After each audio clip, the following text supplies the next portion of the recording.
Abracadabra. Satellite TV in your home for just $199.99 a month for 12 months. No down payment and no interest. Now this features the 8-foot spun aluminum dish, complete with General Instruments receiver offering stereo matrix sound. That's not magic. Anybody can have satellite TV by simply coming down to A&B Sound. No abracadabra? No, the magic words are A&B Sound, Vancouver, and Victoria. BCTV, we're giving it all we got.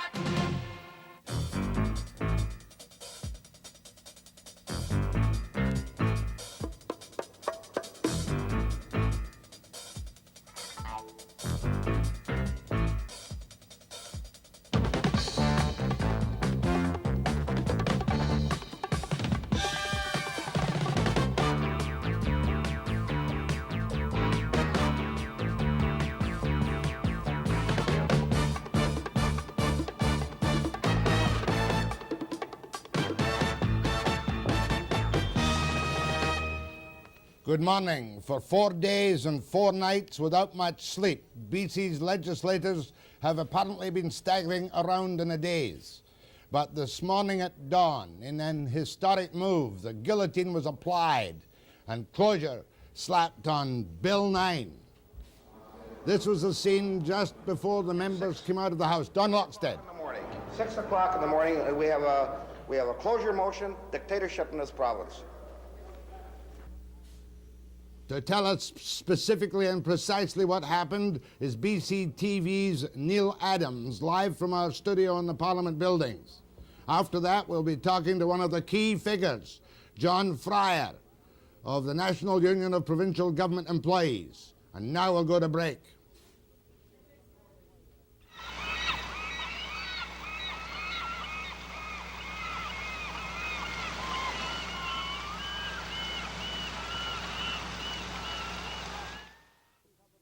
To my colleague Neale Adams in Victoria, who covered the historic session last night.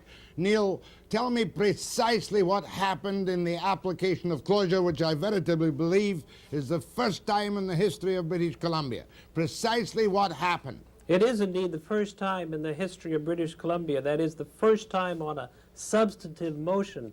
What happened was the MLAs were debating Bill 9. That's the Municipal Amendment Act. That's the act, as you recall, that has to do indirectly with the Spedifor property in Delta. Well, the NDP had brought an amendment called a reasoned amendment, which allowed them to go another 14 hours. And what they were doing was keeping this debate going all night. And the object was to try to keep the government MLAs up, to try to keep them coming back into the legislature so they couldn't get much sleep. So they would have some exhaustion too. So what particular technique did they do that? How was it the bells rang 6 times, I believe, during the night, bringing all the sleepy-headed government members from their couches back in for a compulsory vote? What was the technique that they were using, the NDP? The first couple of times, they simply moved adjournment of the debate. That is, let's stop debating. And, of course, the government outvoted them, and the debate continued on. They tried that again, and the speaker said, I'm sorry, you've done that twice. You're just using it as a delaying tactic, quoting a rule in the standing orders. So they had to find something else. They tried a number of things. At one point, Tom Waterland brought a teddy bear into the chamber. He has this teddy bear. He's been photographed with it. It's sort of a joke, which he keeps beside him while he's sleeping in his office. Well, he brought that teddy bear into the chamber, and a New Democratic MLA said, Mr. Speaker, there's a stranger in the House, a teddy bear. You must rule that that teddy bear can't be in the House. He was trying to get a ruling from the chair so they could challenge the chair, and that way call a vote and get all the members back into the chamber. Well, that didn't work, but they finally hit upon the idea of making amendments to the amendment that they were debating, a sub-amendment, if you will. It gets very complicated, but it turned out that although the chairman in each case, the speaker in each case, turned down those attempts to bring an amendment to an amendment, turning it down meant there was a challenge to the chair, and all the government MLAs were woken up and brought back into the House. Not much doubt that these were, you could say quite simply, obstructive and difficult amendments not normally used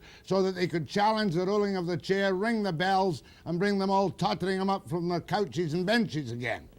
Well, it's tactics like this that are always used in a filibuster. Oh yeah, I'm not complaining about the tactics, I'm merely trying to explain it. Then, what happened on the closure? And was the closure on the substantive portion, the reasoned amendment to Bill 9, which as you say is called the Spettivore Amendment? Well, at 5:30, Pat McGeer got up. There was a bit of applause, thumping of the desk from the NDP side when he got up, sort of a mocking gesture. Here you are going to speak. He started to speak, and these cheers, or this desk thumping from the NDP got silent as they began to realize he was about to invoke closure. And he invoked closure by simply asking what? Closure is simply that the question be now put. If anybody who deals in a parliamentary assembly or has it at a club meeting, you know, you can call the question. Well, that's what closure is. It's a very simple process, but in legislatures, they haven't done it very much because, after all, the legislature is the last bastion of minority rights and so forth. So it's non-debatable. They called the question. At that time, had the NDP slipped a little bit by not having other available speakers? The NDP has gone, or had gone, on a shift system. They had divided their side up into three teams. There were 7 or 8 NDP MLAs in the House at that point. When the question was called? When the question was called. Every government member was there? Not every government member. I think 27 or 28 out of the 35. So that's it. Bill 9 now passes its second reading and goes back on the back burner, and it's called until it's called for the committee stage. That's right. Now, hold on, Neil, don't go away, because now we're going to get the reaction from both opposition and government. As dawn comes up over the Parliament buildings, you'll see it and you'll hear the members speaking. We have on this tape a number of, couple of 3 NDPs, and we have 2 members of the government. First one out again, as you can see, to speak to the camera, I believe in a moment or two, will be Don Lockstead. It's the first major step in a dictatorship in this province. Exactly. That's exactly what it is. And I'm extremely angry. Very, very angry. We've been denied the right to speak in this House. It's the most disgusting, deplorable state of activities that we've seen all over an insignificant piece of legislation for private profit. That's the key part. For private profit. So people can make a fortune out of land in this province. And Pat McGeer, a disgusting example of liberalism, of fascism in this province, moves into motion, and Bennett, the Premier, sits there and smirks and says, yes, that's the way to go. If it were done for public policy, perhaps you might be able to accept it. But when it's done for private profit, when it's done for the manipulators of our land development system in this province, then that makes it all the more disgusting and all the more Nazi-like. Pat McGeer, that great defender of liberty and democracy, stood up in his place and moved on a substantive motion for the first time in BC history that closure be put in place and that we vote on it right away without debate, further debate. Didn't you expect it? Actually, no.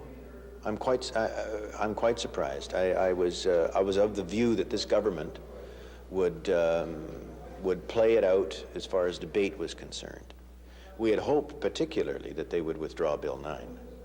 So it had absolutely nothing to do with this particular bill. It only had to do with the abuse of the House and its rules. Doesn't the Speaker rule when amendments are out of order, Dr. McGeer? Yes, he did 3 times, and his ruling was challenged. And so if you bring in something which is deliberately out of order, merely to harass the House, then you're abusing the House. And it's got nothing to do with this particular bill. It has to do with tactics that degrade the House. Are you not concerned with setting a precedent of invoking closure on a substantive motion for the first time in our history, in BC's history? It has nothing to do with the motion. It only has to do with abuse of the rules of the House, and what I'm trying to do is to uphold the House and its traditions. And one can't keep challenging the chair on trivialities, adjourning the House when it's not in order to adjourn the House, and expect to have a rational or proper legislative assembly. It's got nothing to do with the bill at all. When you have continuous interruptions in the House business as part of tactics, where the New Democrats have been filibustering and blockading and moving adjournments, not for a legitimate reason, or if it was legitimate, it means they no longer want to talk. Then, of course, it becomes necessary that the House members not be abused, and the member from Point Grey took the opportunity to stop being abused by the tactics of the NDP and to get on. It's interesting to note that with 4 speakers left on the main motion, which was the business, not the tactical things, the New Democratic Party chose not to use their speakers, so they weren't prevented from completing debate on the main motion. That remark by Premier Bennett, I'm sure you heard it, Neale, is he admitting, yes, that there was closure because they weren't there to speak, and that it was substantive closure on the reasoned amendment and the end of the second reading? It was closure on the reasoned amendment. There were 4 speakers left to speak, Bennett is right, who could have spoken on the main amendment once that closure had been evoked. But none of those 4 were in the House. As I told you, Jack, the NDP was on a shift system, and the 4 people who had yet to speak on the main motion were not in the House. And then one other question. Our friend Pat McGeer kept repeating there that it was nothing to do with this particular bill, nothing to do with the motion. Now, he would seem to be wrong in that. Can you confirm my opinion? Well, they did it on this bill. I don't know whether it was their particular strategy to go on Bill 9 or to start on Bill 9 and maybe they'll apply it to other bills. I don't know. That was my last question. Closure has been applied on the second reading, back burner, comes back to the third reading. Do you get the feeling in that House that closure is now going to be a matter of rote to bring the package in within the next 5 or 6 weeks, the total package? McGeer was pretty strong in saying, yes, if the NDP continues to delay with these same tactics, we'll bring in closure. Bennett was not quite so definitive, but he certainly didn't rule it out. All right. What is the House now doing at this moment of 9:15? The House has gone on to another bill, Bill number 26, the Employment Standards Act. And that's the second reading of that bill? That's the second reading, and they're going 40 minutes to a speaker. And will there be an unlimited designated main speaker on that bill for the NDP? Yes, they get one. Who knows how long it's going to last? Correct, Neale? I don't know how long it's going to last, but this closure certainly changes the rules. Is today Friday in the Legislature, or is it still technically Thursday? I believe it's still Thursday. I'm not sure on that. Back to work, Neale. Very grateful indeed for your report. Okay, Jack. Now we're going to turn to a man who has been deeply involved, a man who claimed that he and his union had wiped out the second-class status of government employees, and who is now the big shot in the National Union of Provincial Government Employees, one John Fryer, after the break.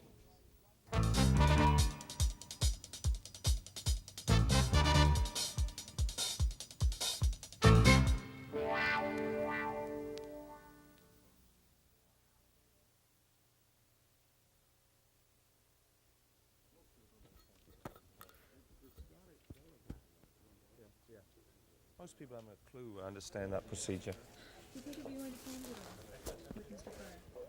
I probably will, but it'll be a little while yet. Okay. So I'm still giving you each card. Wouldn't mind. Yeah, okay, that's be fine. Oh, a couple of coffees, okay. Yeah, just black. Well, that was great work, Stevie. Thanks very much. So I go to Maple Ridge now, so I won't see it till Monday. Supposed to go to Maple Ridge now? I can do that interview. I can put it off till Monday. I can actually do it on Monday if you want. I didn't run this at the end of the month. No, I think you should go and do it.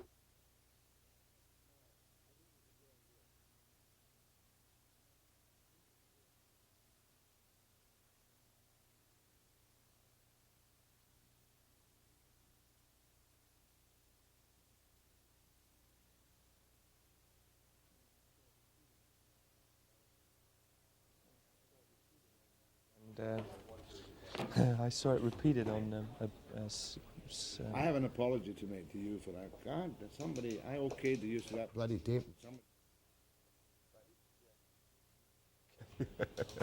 Thanks. Yeah. About a year ago today, when John Fryer was in the middle of negotiations with BCGEU, he made a most unusual offer on this program which resulted in a somewhat speedier settlement than expected with the provincial government. Did you not? Yes, that's right, Jack. At that time, is it correct that on the table for bargaining were all of what you regard as the restrictive items, or nearly all, which are now in Bill 2, compounded with Bill 3? Yeah, that's correct. In last year's negotiations, the government negotiators were trying to take things out of the collective agreement. And this time they've decided to bring it by legislation. Well, as you know, last year we had a difficult set of negotiations and they couldn't get any of these things out of the agreement because we wouldn't agree to take things out that we'd already bought and paid for. And so now they've brought in legislation that will take away from or seeks to take away from the collective agreement things that that they couldn't get across John the Fryer, table. let's forget the seeks to take away. The government has a master plan. The government has its 27 packages. The government has invoked closure historically this morning. You're between a rock and a hard place. Are you going to be directly involved in the negotiations, if any, when your contract expires as of law on October 31? Well, negotiations are scheduled to begin on October the 3rd, and I certainly am available to the union in a consulting role. Whether or not I'll actually play an active role in the table negotiations is a matter for us still to discuss. John Fryer, don't be cool with me this morning. What are your alternatives? You can either lie down and accept it as good citizens in the name of restraint, or you can fight it and create unholy hell in the province. Give me your reactions, please. Not that I'm trying to whip up any strikes. Give me your forthright reactions to 2, which gives the government the right to eliminate positions, to 3, which allows you to negotiate in restricted areas. Well, Bill 2 and Bill 3 taken together with Bill 11, which is this pay restraint bill, effectively destroy collective bargaining in the public sector, and certainly for government employees. So when collective bargaining starts again on October the 3rd, for a renewal of the collective agreement that expires on October the 31st, I would imagine that attempts will be made to try and reach a new agreement. But it's against a very difficult background. Is it possible for you, it is possible for you to make an agreement, is it not? Sure. Under the wage freeze of Bill 11. Well, it's possible if the union wants to completely sell its membership down the river. Does it? I would think not. And I think it was somebody much better known than I that said that workers don't need unions to give things away.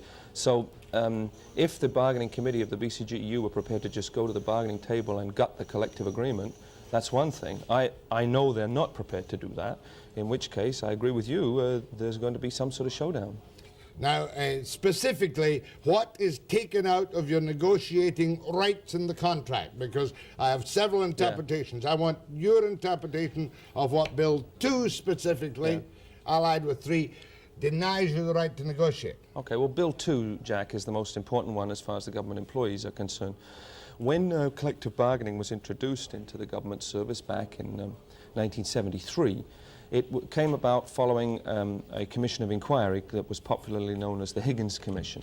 And in that, recommendations were made as to what should be negotiable and what shouldn't be negotiable. But John, don't give me the history. What is taken out? Well, I'm just trying to... basic working hours of 35 and 37 and a half hours a week, are they eliminated from contract negotiations? Yes. Basic working hours? Yes. Hours of work and scheduling of working hours is non-negotiable under the proposal in Bill 2. And the perspective I wanted to put it in was that when bargaining was introduced, the subjects that were negotiable in the government service were already restricted from the subjects that are negotiable in the private sector. That was a conscious decision. So there was already a constraint. What this Bill 2 does is it effectively eliminates the negotiation of any substantive matter across the bargaining table. I am reliably informed that it does not affect your working hours, as in the contract, but removes from negotiation and gives the government the arbitrary right to change shifting hours, travel time, portal to portal, choice of overtime and matters like that, but does not affect the working hours. Well, the law says, the proposed law says, no collective agreement shall affect, and I quote, the organization, establishment, and administration of the ministries and branches of government. Now, if you can't have a clause in a collective agreement that in any way, shape or form affects the administration or organisation of a ministry of government, what clause doesn't affect the way in which the government operates? That's the whole purpose of collective bargaining, is to give rights to the employees. You have not been told, as I have learned, or as I have been told, that your working hours are still okay, but it's only the shifting that they're after. Well, because I'm informed that over the years, with your arbitrations, your agreements and your whatnot, that the government felt it had to have a free hand to reorganise without previous agreements made. But you do know what that means, do you? That means that if they feel like telling somebody they've got to work a 14-hour day with no overtime, 6 days in a row, that they have the God-given right to do that, and the workers involved have no right to say, we object to that. That's their position. And it ends the 4-day week, the 5-day week, and flex time. It basically makes workers work whatever hours the government feels like telling them they have to work, with no recourse on their part. The government denies that. Well, the government denies it. I mean, the law is the law. They're trying to get this through the House, and the words will be interpreted presumably by the courts. Now, the courts is a different thing altogether. Have your seniority rights been totally removed or not?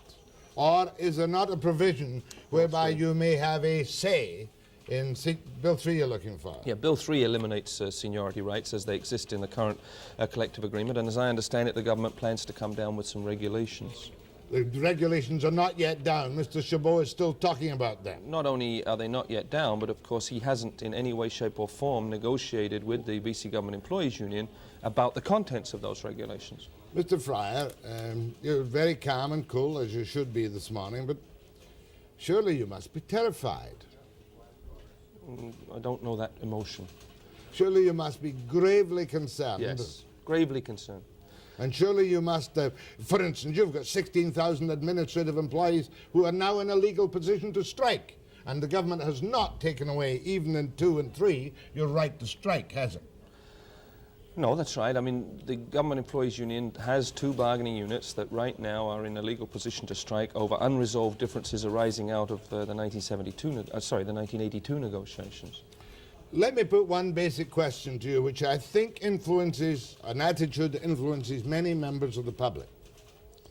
The government's position is that all they have done to civil servants and to public sector employees with these changes is put your members and all public sector people in the same position as an employee of a free enterprise outfit like Mac and Blow or a non-union sawmill somewhere, and that it's only fair that you people should lose your tenure, your security, because everyone else is suffering under the straight economic chop-chop. Now, is that not a reasonable attitude for a government in this time of financial crisis?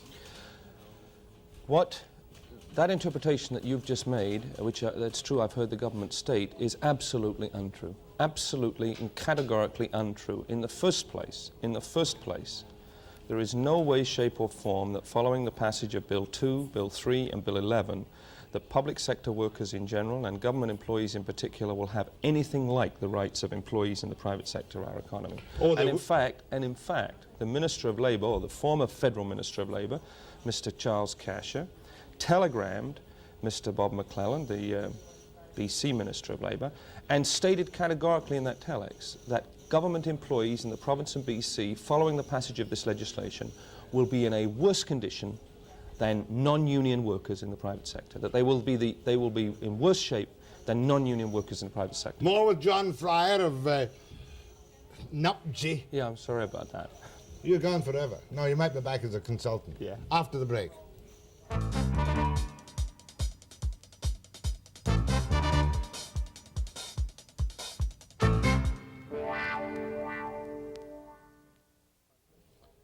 Are you likely to call a strike now in the middle of all this on your administrative workers, 16,000 of them?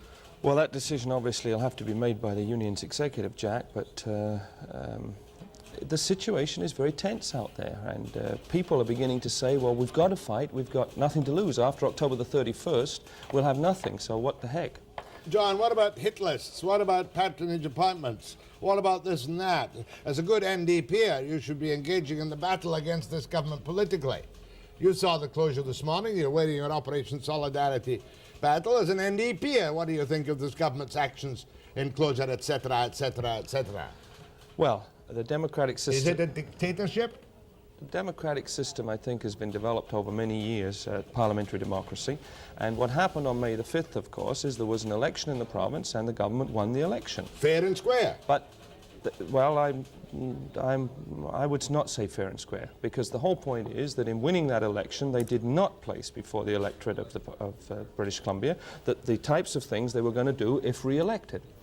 And that dishonesty, that fundamental dishonesty in not telling the public what they intended to do and then coming in with that massive package of legislation is, of course, what has led to these filibusters and these delaying tactics in the legislature, because under the parliamentary system, those are the only tactics that are available to the opposition. So I think the opposition is to be congratulated for doing what they're doing and for drawing to the attention, as are you, and to drawing to the attention of the people of British Columbia just what's going on. But in your opinion, is this dictatorship? Is this a denial of the freedom of speech? Is it something over which a truly loyal subject of the Chief Magistrate should neither consent nor submit to? I think we have an arrogant government that really pays little regard to the democratic processes or parliamentary democracy and would much prefer to rule this province without the hindrance of a legislature. But look what they did in the amendment to Bill 3. They've made it quite clear that unions who are prepared to agree, that's public sector unions who are prepared to agree that they can be laid off for insufficient work, lack of money, organizational structure, can negotiate. And they will tell you that they have not killed collective bargaining. They've killed your fancy contract, but they haven't killed collective bargaining. Well, that's such silly, dishonest nonsense. The fact of the matter is that in the existing collective agreement between the government and the BC Government Employees Union, there are provisions in the current collective agreement that permit for the layoff of up to 12,000 people. All auxiliaries can be laid off in reverse order of seniority, and all regular employees with less than 2 or 3 years service can be laid off in reverse order of seniority. There is already provisions in the collective agreement that permit 12,000 people to be let go in an orderly process. So what on earth is this nonsense for? Well, of course, you can tell me what it's for, and if not, I'll put it to you as a question. Does this bill not give them the opportunity to selectively pick those who are going to be fired? That's right. Without regard to seniority, in the name of efficiency. That's right, of course. That's why they fired the 17-year service second vice president of the union and the 12-year service first vice president of the union. That's why those were two of the first fired. What would you say the real motives were in that? The real motives, the real bottom line, I think, is that the government of this province wants to severely undermine and weaken the trade union movement in this province. And that's part of their bigger plan, which is to bring in foreign investment, offshore investment, largely from Japan. And Japanese investors won't come to British Columbia as long as there are effective unions, because the Japanese don't have effective unions in Japan, and they don't do business in any part of the world where there are effective unions. So the bottom line is to weaken the trade union movement. I'd like to put to you one other aspect of this particular business, though.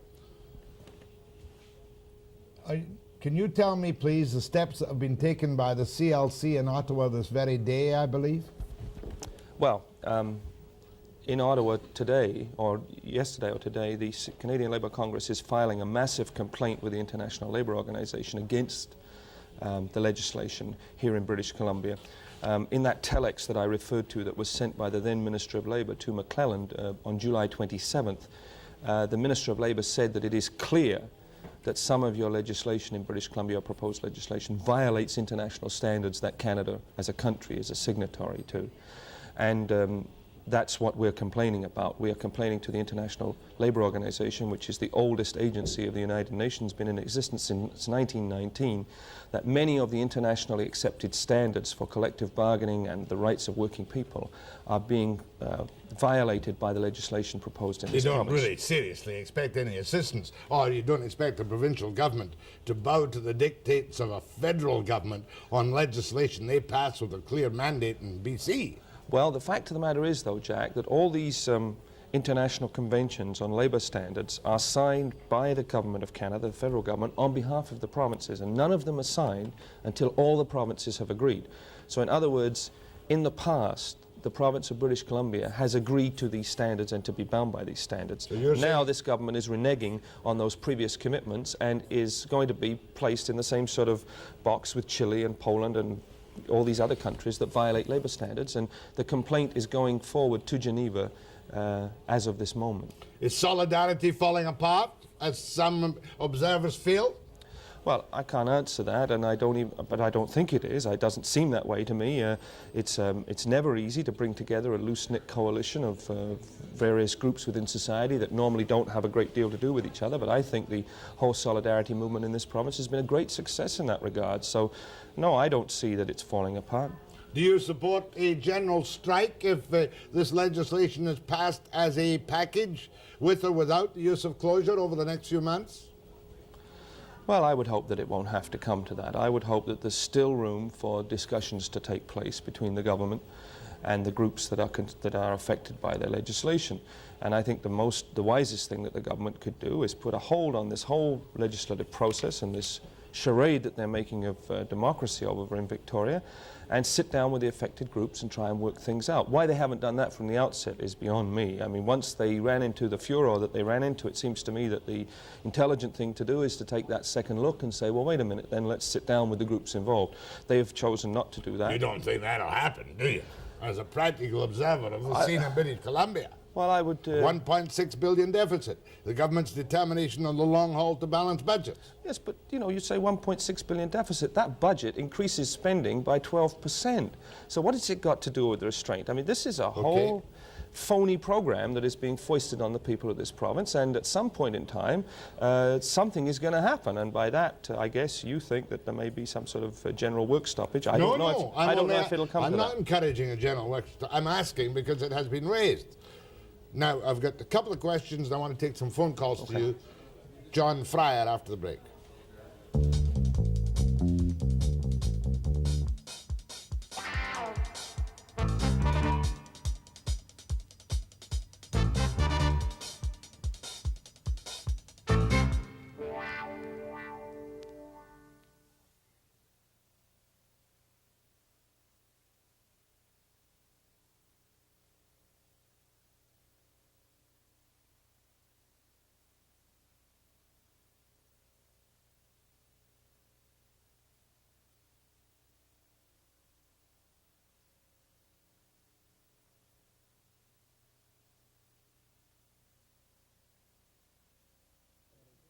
You know, I'm tempted to say to you, John, they're going to pass it. Why don't you encourage? Every delay you make, Chabot threatens more and more. He's the provincial secretary nowadays. He says unless the legislation's passed by October 31st, you people might have to take a 5% cut. The only way you can beat this is at the next election, is it not? Why not tell the NDP, pass the damn legislation, let them use closure and save jobs for our members and people in the public sector? Well, first of all, I think what the NDP is doing in trying to draw to the attention of the public how bad this legislation is and how bound to determine a bullying government is to pass it is a useful exercise, and I would be supportive of it, and therefore I don't think that they're doing anything that's to be condemned. I think they're to be congratulated. You know, I'm taking the practical common sense point of view. Well, but the practical common sense view is to roll over and play dead. Right. And give up the union and give up the hard-fought gains that you fought 20 and 30 years to get, and to abandon your membership and sell them down the river. That's the practical proposition. I would hope in my heart that the BC Government Employees Union would never do that, and I believe it would never do that, and that means standing up to a bullying government and fighting. And it's unfortunate, it's unpleasant, nobody likes to have to stand up and fight, but sometimes in this society you have to, and this is a government that is a bullying, hostile government to its own employees, and the employees are going to fight back, and good on them. I've got a feeling that not many people, permanent members of the BCGEU, have been terminated as we would like to believe, and that the layoffs actually, apart from casuals and the 1,600, give maybe 2,000 now, they're all there, will be the maximum for this year. Am I correct? No, I don't think you're correct. What do you hear from inside the department? That's what I want to know. The plan is to after October the 31st, to issue loads more layoff notices to people, or termination notices. They're not layoff notices, they're termination notices. They're thank you for 24 years of service, goodbye. Will they get the pensions, of course? if they're qualified? Well, it depends on what their age is and what, you know, and how, whether their Will pensions you are be vested or not. consulted? They're talking about a separation package, compensation, and if the compensation isn't right, you can go to the courts to argue about the compensation. But Jack, that's a bunch of nonsense. There is a collective agreement in place. There is a certified legal bargaining agent for government employees. The government, like any other employer in this province, should sit down and negotiate the severance package, if they're proposing one, with the union that legally represents their employees. I mean, what other employer in this province can suddenly pass its own set of regulations? Do you think that Jack Monroe and the IWA would stand by if Macmillan Bloedel said, we're not going to negotiate with you guys about layoff or severance, we're just going to issue a company order and you will obey it? What do you think the reaction would be of any self-respecting union in the private sector? Out. But this is one of your Achilles' heels. Monroe's got 14,000 people out of work, you know. Pulp mills could be closed down any time. The economy is in a disastrous condition. Would it not be your sacrifice to say, we'll accept it if you'll give us a sunset clause? Well, we discussed that last year about the responsibility of public sector workers to private sector workers, and I don't want to go over that territory other than to say that my mind hasn't changed, and there is a responsibility of each to the other. The point is that there is no need for any of this legislation other than to deliberately destroy collective bargaining in the government service and to deliberately try and undermine the union. And that's precisely what this government is trying to do. And all their fancy explanations are just that. They are dishonest, cosmetic cover-ups. The truth is they want to destroy the union if they can, and they want to destroy that collective agreement because they have been so inept at the bargaining table in negotiating clauses that they wanted to get, just inept across the bargaining table, that they haven't been able to get it the decent, honest way. Now they're having to do it this legislative. You outsmarted them, your union outsmarted them over the years, and now they're doing it in a nasty, sneaky, backdoor hatchet. Is that right? That's right. That's what you say. They're that sort of people. Doesn't look good, does it?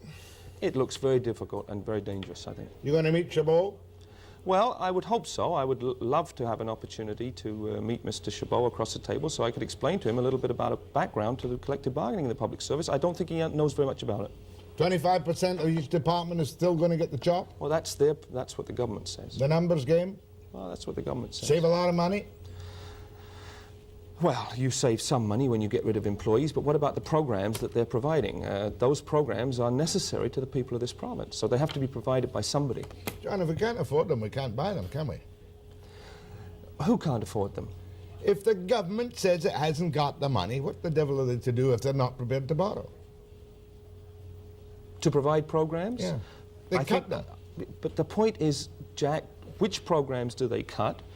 Are those programs needed programs? Why would they cut out the Human Rights Commission? Was that to save money that they cut out the Human Rights Commission? Was cutting out the Rentalsman's Office to save money? I don't think so. These are deliberate philosophical expressions of where they want this province to go. It's got nothing to do with saving money. Their budget calls for an increase in expenditure of 12%. They're the guys that are spending faster than the cost of living is going up. Some of your colleagues in the NDP call this fascist legislation. You do not go that far, I suspect. No. What do you call it, hysterical? I think it's an abuse and a disrespect for the parliamentary procedures that exist in our society, and I think it all started on May the 5th when they were so desperate to win that election that they didn't tell the electorate the truth. Questions this time after the break. In a symbolic way, this legislation that the government of British Columbia has come down with is trying to create a class of people who are supposed to ride at the back of the goddamn bus. Go ahead to John Fryer, please. Hello, Mr. Fryer. Hi there. In regards to your point on foreign investment in BC, being that foreign investors are worried about the union power in British Columbia, don't you feel that some concessions on behalf of the unions are necessary so that foreign investment can provide thousands of jobs to BC residents? Good question. Well, I'm not convinced that the type of foreign investment that the government has in mind will indeed generate thousands of jobs, but in the event that it will, let's take that point for given. It seems to me that the government should sit down with the trade union movement and discuss an industrial strategy for this province. It should not heavy-handedly, unilaterally, on its own, go trying to destroy the trade union movement, which has been built up over 100 years in this province. But only the NDP is committed to this industrial strategy. Well, and the Liberals to some extent. I think any intelligent British Columbian should be committed to having a development strategy for the province that is going to create jobs and put the unemployed to work. But you don't do that by confrontation. You do that by sitting down together and working out a program of action. Go ahead, please. Yes, to John Fryer? Yep. Yes, would you agree that it's not necessary for a candidate or elective to elective office to state exactly what they would plan to do or would do if elected? However, I think the unefficacy is to say what they would not do and they commence to do it. I think that's political perjury. I think that puts it into perspective. Good point. Yeah, I think your point is well taken. To say that you're not going to abolish the Human Rights Commission and then immediately come in with legislation so doing is just, there's only one word for it, it's dishonest. Go ahead, please. Yes, I have a question for Mr. Fryer. What I'm wondering is how he's talking about all the government cutbacks and how he's complaining about them, and what I'm wondering is that how some of his government workers justify the salaries they draw when a person like myself, who is a non-union person, has to work 8-9 years before he gets up to even competitive salaries with someone who works in a liquor store, which draws $12 an hour for punching out a cash register. Yeah, he says you're spoiled rotten, you've got far too much money, all governments, including social credit, and especially the NDP, too generous to you. Well, the fact of the matter is that the salaries that government employees in this province earn are negotiated and have been negotiated with successive governments. The facts also are that government employee salaries over the last 5 years have gone up less than the cost of living in this province, so their real standard of living has been declining. And the facts are also that government employees in this province are not more highly paid than workers in the private sector. In fact, quite the reverse. If you take comparable jobs in the private sector of our economy and the public sector, the private sector wins out in most cases. So, I mean, the image of the overpaid, lazy government employee is a dishonest image because many of the jobs and most of the workers are, and of course there are exceptions to the rule, but the vast majority of government employees are doing a hard day's work, a fair day's work on behalf of the people of this province. And you should really go around and look at these jobs and see people at work. But you had tenure, and the government didn't want you to have tenure or seniority. We did not have tenure, Jack. We had a seniority clause that said once you had put in 2 years and or 3 years, depending on the terms, as a regular employee, that you would not be terminated. If your job disappeared, then you would be offered a transfer to an alternative position. You would have to relocate, you would have to retrain.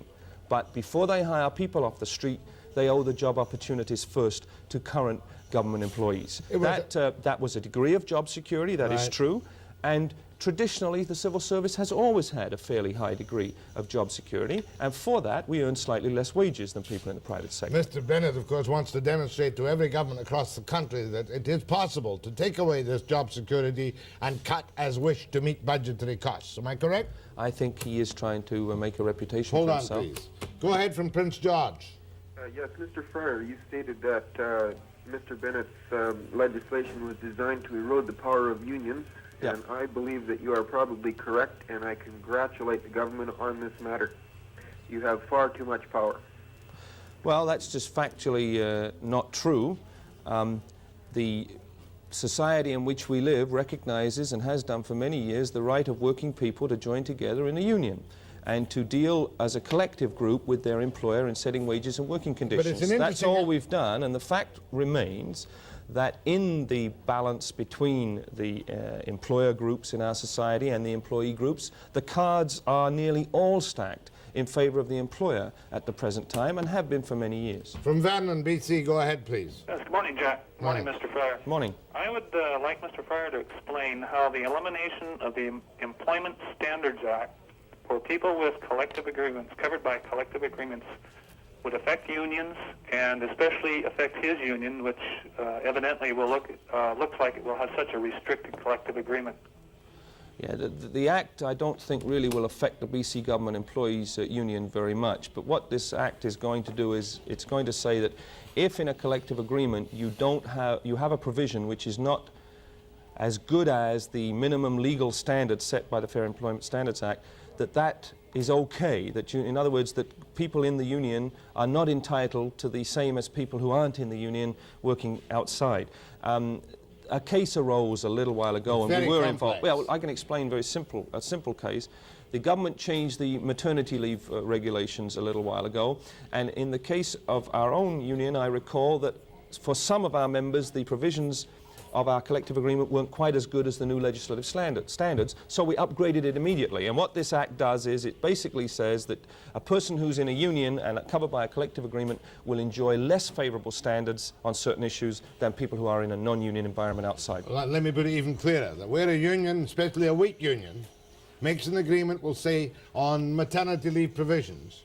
Previously it was upgraded to the Employment Standards Act. Now the weak union's conditions will apply. Yeah. And the wiped out, of course, the board, the merely elected director of the Employment Standards Act. That's Although right. I believe there is some support for the decertification or the nulling and voiding of contracts of unions which have allowed them to lie there doing nothing for 10 years. Yeah, well, I believe there's a different good matter. Yeah, aspect to that particular one.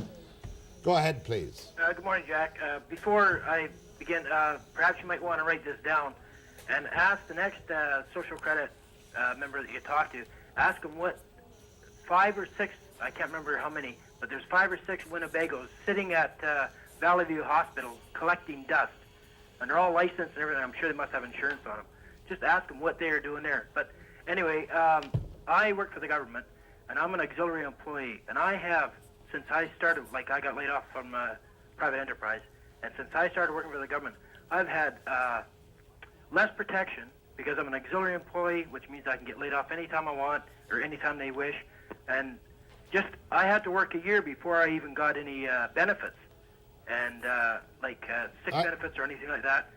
And if they really wanted to really cut down their budget, in my job, where I am right now, if they could lay me off and there would be no problem. But where the people that they're hitting, after seeing myself still working, the people that they're hitting, they are doing it purposely, and it's not to save money, because otherwise, if they want to save money, they would eliminate my job. Okay, boy, what he's saying is that they're firing the people they want to fire. John, I'm going to leave it at that with you this morning. I have a feeling you're on the outside looking in. A little bit. You're not going to be in there with a broad axe using your closure on the government, eh? Well, we'll see. Are you now an elder statesman? Oh, I don't like that term. When do negotiations start with BCGEU? Monday, October the 3rd. If you have the regulations available to read them before you start to negotiate? Well, I think the negotiations will commence then anyway. Waste of time? Obviously, there's a strong fear that they may be a waste of time. My thanks. By the way, just on balance, let me say this. I have requests in for a number of cabinet ministers.